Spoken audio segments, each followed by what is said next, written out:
Welcome back to the deep dive. We are here to take your source material, sift through all the noise, and really just extract the high-octane insights you need to move the needle.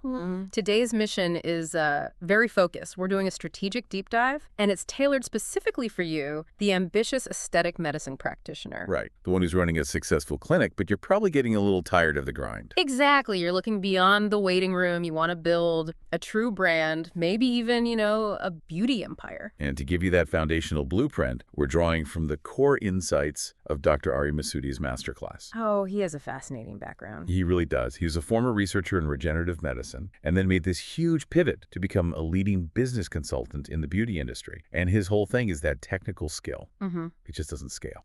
Okay, let's unpack that. So our goal here is to extract Masudi's definitive framework for what he calls defensible positioning. Right. And this isn't just about good marketing. No, it's about structural operational clarity. It's about letting you avoid the single biggest danger in this hyper-competitive field. Commoditization. Exactly. Yeah. So Masudi starts with this pretty painful truth, doesn't he? The cost of being forgettable. He really does. He calls it the problem of indistinguishability. Because you look at the landscape of aesthetic medicine, and why are so many clinics, even the really excellent ones, struggling to escape that pressure cooker of competing on price and proximity? It's because when you look at the market, what do you actually see? You see nearly identical lists as technology. The same before and after galleries. Yep, and the same universal, kind of vague promise of natural results. So if every clinic looks like just a slight variation of the next one... You've handed all the power over to the patient. They control the pricing. They control the decision. But hold on. Let's say I'm a top-tier practitioner. I've got the best training. I've invested in the newest laser technology. Surely my technical excellence should make me stand out, right?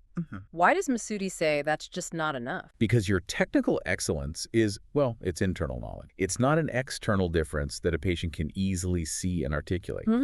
When patients can't explain the real difference between clinic A, B, and C, and they can't, if you all just offer high-quality injectables, they just default to what's easy. Convenience. Price, who's closest to their office, or who can fit them in next Tuesday. And that is the very definition of commoditization. It's a race to the bottom, and it doesn't matter how great your technique is. So the stakes are really clear then. If you're dreaming of building a scalable brand, you have to pull yourself out of that trap. You do. The central question isn't how to be the best in some general way, but how to become the only credible option for a specific patient who's looking for a specific transformation. Precisely. You have to force the patient to use a completely different filter. Yeah. You have to be able to answer very precisely, why should the right patient choose me and not any other clinic? And this is where the strategy really shifts, because Masudi points out that positioning is almost always confused with just activity. Yeah, clinic owners will say things like, we need to market better, or we need to be on TikTok, or just, we want to grow. But none of that explains why the clinic exists in the patient's mind. Right. Positioning is a precise claim. It's an articulated assertion. It's a specific promise to a specific patient, and it's delivered in a way that your competitors just can't easily copy. Why not? Because it requires them to make structural trade-offs. If your positioning statement is so vague that your closest competitor could just copy and paste it onto their website tomorrow,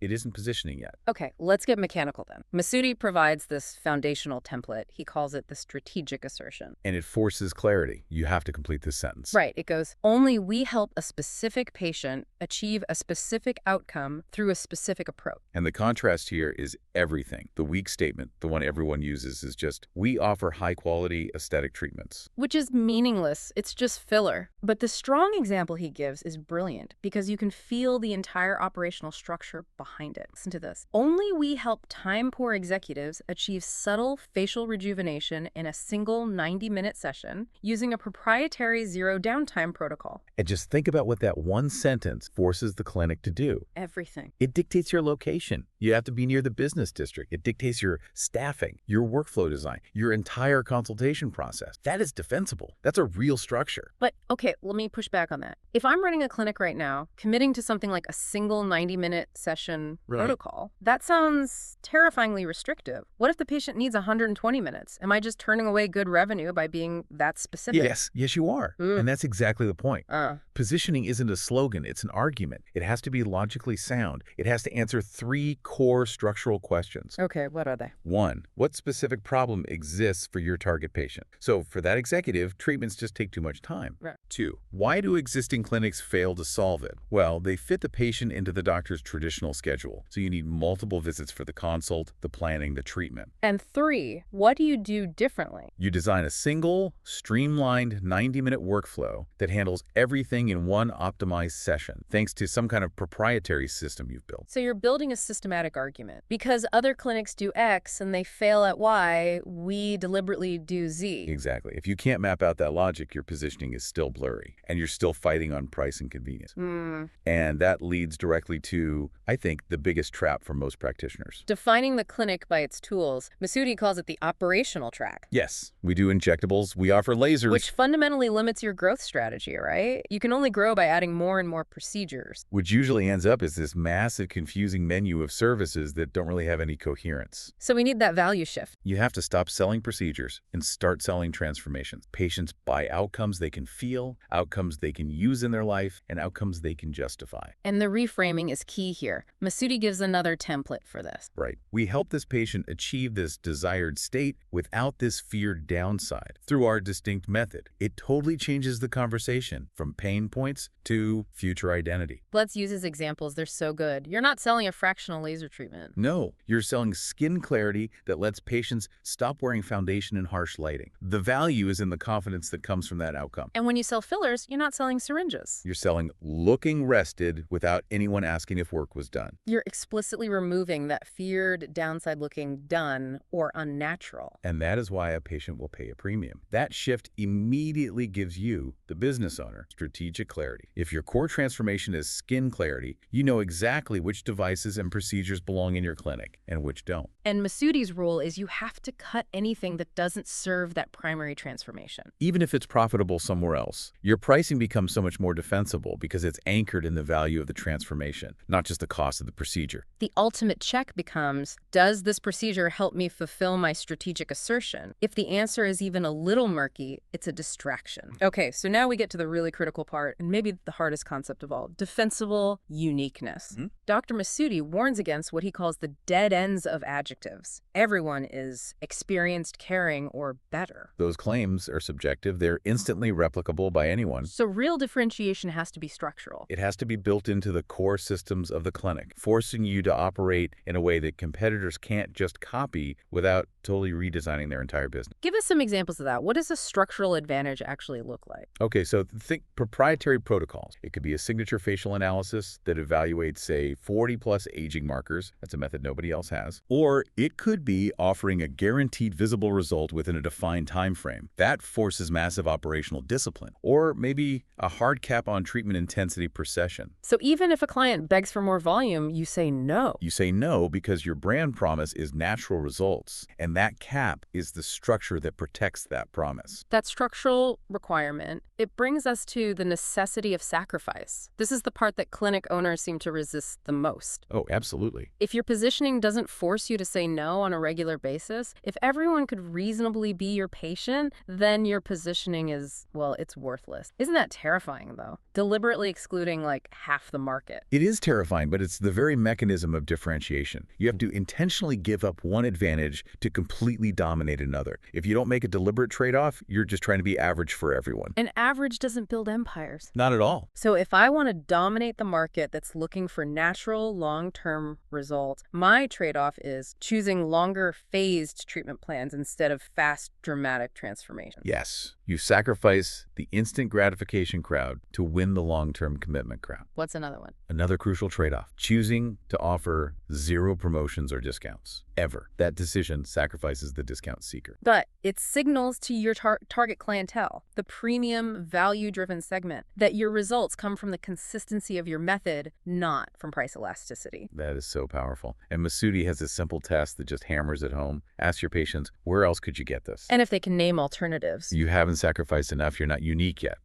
So to make this all work, the positioning has to be executed across 3 sequential layers. You can't just start with marketing. You have to build it from the foundation up. The logical flow is crucial. So layer 1 is value. What unique transformation are we enabling? That's your core promise. Then layer 2 is delivery. What systems, what protocols, what constraints make that unique promise actually operationally possible? That's the structure. And only then, only after that, you get to layer 3, which is communication. How do we make all that unique value and structural delivery understood and desirable to the right patient? And that structure creates what he calls the decision filter. Masudi insists positioning isn't some document you review once a year. No, it's an active decision filter that you use every single day. How does that work in practice? Well, if your core value is no downtime for busy professionals, then every decision becomes obvious. You say yes to premium locations in your central business districts. And yes to hyper-efficient proprietary 90-minute protocols. Right, that guarantee the patient is back at their desk quickly. Mm-hmm. And you immediately say no to high-intensity treatments that need 4 days of recovery. You say no to price-driven promotions that just attract people who want to negotiate. It sounds like strong positioning eliminates what, 80 to 90% of potential opportunities by design? It does, which frees you up to execute the remaining 10% flawlessly. But what if a practitioner doesn't really know what their unique edge is? How do they find their position if they haven't deliberately created one yet? Masudi's insight here is fantastic. He says you often don't have to invent it. You just have to refine what's already visible. Meaning? Look at your patient data. Are you seeing an unexpected influx of a certain segment like, say, male executives seeking extreme discretion, even though you never specifically targeted them? Or maybe one specific treatment done your specific way is generating an unusually high referral rate compared to everything else you offer. Those are the signals. You're looking for the point of existing organic outperformance. And if you need to systematically discover a strong position, he offers 3 proven lenses. The first is a context shift. Change the category you play in. Stop being an anti-aging clinic. And become a professional image optimization center.